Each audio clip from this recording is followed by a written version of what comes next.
Bugündən Bakı şəhəri üzrə Təhsil İdarəsinin tabeliyindəki məktəbə qədər təhsil müəssisələrində daimi əsaslarla işləyən tərbiyəçi müəllimlərin yerdəyişməsi müsabiqəsinə start verilir. Müsabiqədə iştirak etmək istəyən tərbiyəçilər nələri bilməlidirlər? Bu barədə informasiyanı Zeynəb Nadirova çatdıracaq.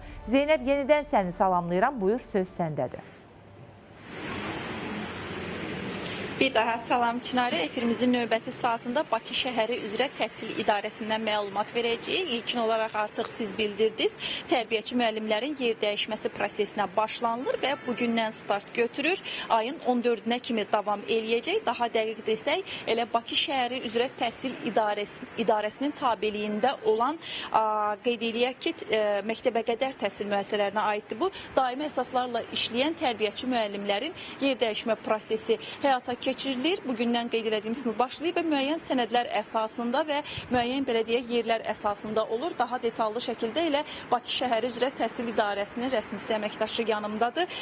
Aygün Bayramova İnsan Resursları sektorunun müdiridir və məlumatlar da ondadır. Buyurun Aygün xanım, sizdən alaq məlumatları, xəbərdar olsun həmin tərbiyəçi müəllimlərdə. Salam, xoş gördük. Bəli, dediyiniz kimi bugündən artıq tərbiyəçi müəllimlərin yerdəyişmə prosesinə start verilibdir. Bu prosesdə kimlər iştirak edə bilər? Bakı şəhəri üzrə Təhsil İdarəsinin tabeliyində olan məktəbə qədər təhsil müəssisələrinin daimi əsaslarla işləyən tərbiyəçi müəllimlər və həmin proses əsas məqsədi ondan ibarətdir ki, həmin tərbiyəçi müəllimlərin əgər ünvanları dəyişibsə, onlar müraciət olaraq öz ünvanlarına yaxın məktəbə qədər təhsil müəssisələrini seçərək yer dəyişmə edə bilərlər.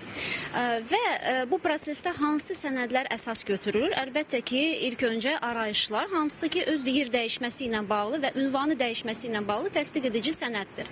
Bu ilk növbədə.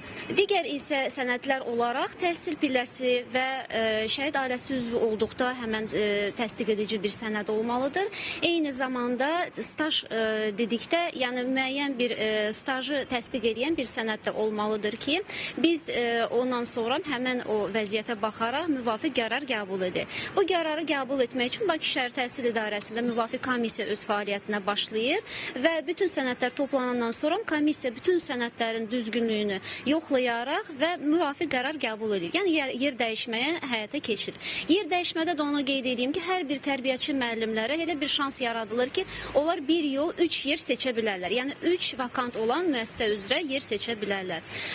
Və sonucunda da onu qeyd edeyim ki, seçim olaraq bəzən olur ki, bir neçə tərbiyəçi müəllim bir yerə cəmi müraciət edir. Bu zaman ilk növbədə imtiyaz olaraq bir şəhid ailə üzvlərinə üstünlük veririk. Ondan sonra seçimdə təhsil pilləsi nəzərdə alınır və staj olaraq nəzərə alınır. Təşəkkür edirəm məlumatlar üçün, aydın şəkildə izah etdiniz. Bəli, Çinarə, artıq tərbiyəçi müəllimlərin yerdəyişməsi prosesi ilə bağlı bütün informasiyaları, detalları Aygün xanımla birgə çatdırdıq. Elə burada yekunlaşdırıram, söz yenidən sizdə. Təşəkkürümü bildirəm Zeynəb, məlumatı ətraflı şəkildə tamaşaçılarımızla da bölüşdüyün üçün.